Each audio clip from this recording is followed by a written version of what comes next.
The man across the table slides an envelope toward you, and you don't open it. You already know what's inside.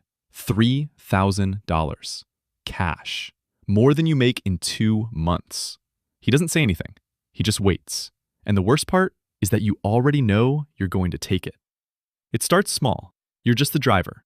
Pick up a package on Tuesday, drop it Thursday, ask nothing. The men you work for are polite, professional, and they pay on time. You tell yourself this is temporary. You tell yourself that a lot. 3 weeks in, a man gets in your car uninvited and doesn't introduce himself. He just says one sentence. Miguel wants to meet you. You've heard that name before.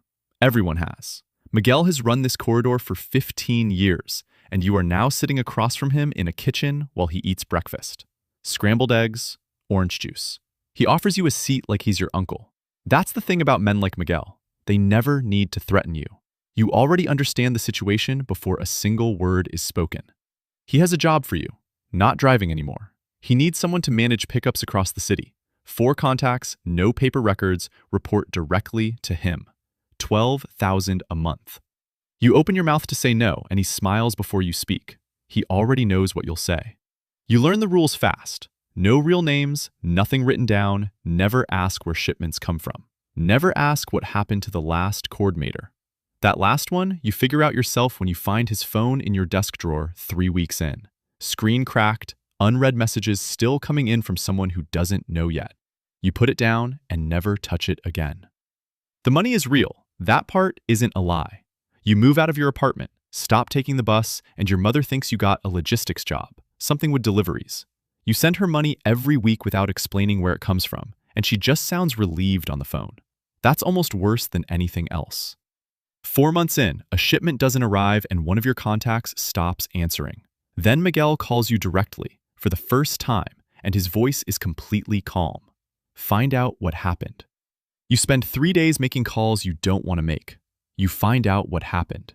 You wish you hadn't. The contact had been talking to federal police and was going to give up names. He never got the chance. No investigation, no news story, no body. He just disappears.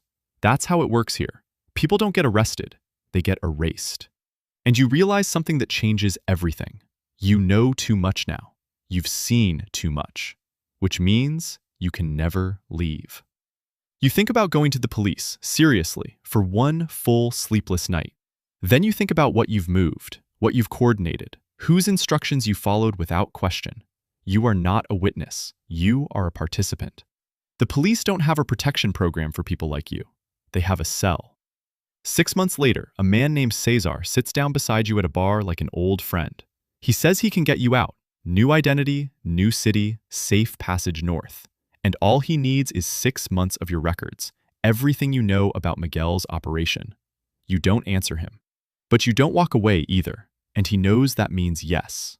You give Cesar one piece of information, small, outdated, a test. 1 week later, 2 of Miguel's routes get hit. Federal police, 8 arrests. Not your contacts, not your routes, but close enough.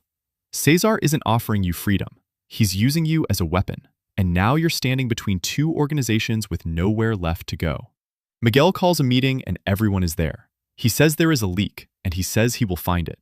And then he looks around the room slowly. His eyes pass over you, then move on. You breathe for the first time in 4 minutes. You have 72 hours before the trace comes back to you. You pull everything together, documents, records, contacts, and you send it not to Cesar, not to Miguel, but to a journalist in Mexico City named Valeria Moreno, who has covered cartel corruption for 8 years and is still alive. That tells you something. You leave a package at a dead drop, a library, 3rd floor behind a specific book, then destroy your phone and get on a bus going north. Miguel is arrested 2 weeks later, and you watch it on a television in a bus station cafe while nobody around you reacts. Just another story, for them. For you, it is every decision you made across 2 years reduced to a 2-minute news segment above a coffee machine. You have a new name now, a small apartment, a job that pays badly, and nobody who knows what you did. Some nights that feels like survival. Other nights it feels like disappearing completely.